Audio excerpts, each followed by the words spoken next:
5 seconds. I very much welcome the budget that has been presented by the Honorable Finance Minister. In doing so, I would like to address myself to one important aspect of budget making. The budget also goes 1,000 ways to the root of the prosperity of individuals, to the relation between classes, and to the strength of the government themselves. The present budget, apart from the arithmetic of it, must also solve the problems that are facing the country today, and I am certain that we shall go the right way in solving them. The Congress government are in charge of the country. We have got a name, an ideal, and a program, and we have to reach the ideal. The Congress has stood all these years for the creation of a cooperative commonwealth, which was called Ram Raj by the father of the nation. Now in this budget, if we can find anything that will go towards that ideal, we shall be very much satisfied. The present budget, I feel, is good in one way, in that it is establishing a new precedent that is taxing in order to meet the capital requirements of the country. This is a very important feature to which very well-wisher in this country ought to subscribe. The Congress Working Committee sometime last year passed a resolution requesting the Government of India to appoint a National Planning Commission. Its objectives are a just order of society, progressive increase in the standard of living, best utilization of the resources of the country, and regional and national self-sufficiency. The government and the country were good enough to respond, and today we have a National Planning Commission which is striving hard to give us a short-term plan and a long-term plan. My honorable friend Dr. Mukherjee was bitterly complaining that there is no short-term program for the government. Anybody who has seen the budgets of the state governments as well as that of the central government will find that they are not devoid of such plans.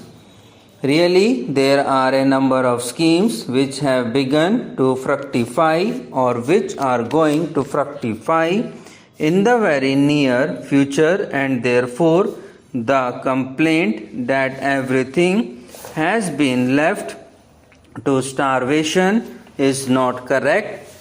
Then there is no gainsaying the fact that the country is really in a bad economic situation.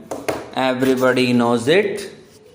We know that there is poverty, and that poverty is increasing on account of a number of circumstances, including the pressure of population, which is peculiar not only to our country but to a number of other Asian countries. This is resulting in the falling of the standards of life.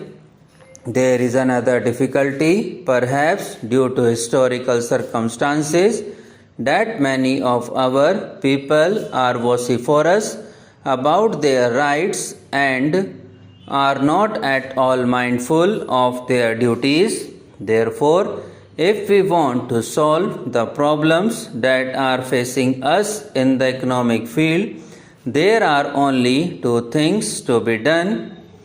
Firstly, we should take to austerity, and secondly, we should also look to greater production. About this question of austerity, on behalf of the government, the Congress Committee, Working Committee and the All India Congress Committee have appealed to the country more than once. People feel that some magic can be done and that tomorrow morning we can find our Ram Rajya established. The father of the nation, when he started his great movement for the freedom of our country, taught us to fight and also taught us the need for the constructive program. We heard him about the former and responded, but had we responded with equal vigor as regards the constructive program, the country would not have been facing the economic situation with which it faces today. I feel that we should now accept this position. Criticism has been made about the need to save and invest. It is estimated that while we are producing to the tune of rupees 6,000 crores a year, we are consuming about 98% and we are only saving 2% out of it. Unless we save at least 8%, we will not be able to get the money necessary both for our mid-term projects as well as our long-term projects. In order to achieve this object, we should make less use of scarce products, or we must find alternative products to satisfy our needs. I would like to narrate an example from the history of Japan. Now, as I told you, I do not like to go into the other details in the budget. One important feature is about taxation. I am very glad that the Finance Minister has made use of taxation to meet the capital needs of the budget.